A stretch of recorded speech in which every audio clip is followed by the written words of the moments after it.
Tänulikud tervitused, armsad valgusolendid ja tere tulemast Valguse kanalile. Mina olen Kaia-Liisa Reinit.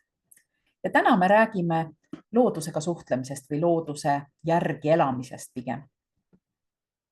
Ja see tänane sõnum on lihtsalt hästi ilus sõnum, mis minuni jõudis interneti vahendusel ja ma üritan teile selle edasi anda eesti keeles nii hästi või halvasti, kui ma oskan. See oli lihtsalt nii ilus ja nii õige minu jaoks.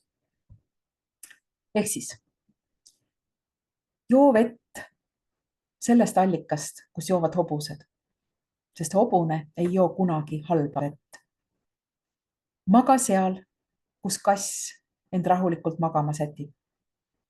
Ja söö seda vilja, mida on puudutanud ja söönud uss, sest see on õiesti küps ja ehe.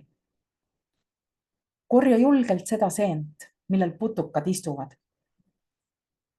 Ja puu istuta sinna, kus mutt on maad kobestanud.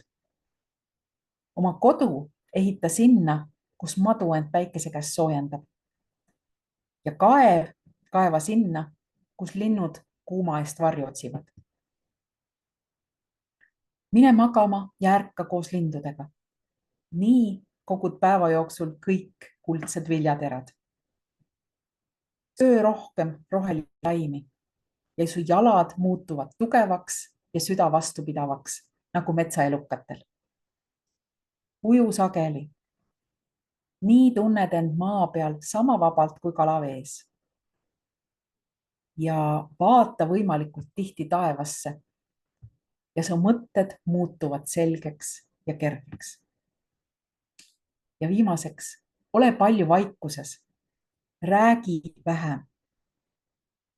Ja vaikus teeb pesa südamesse.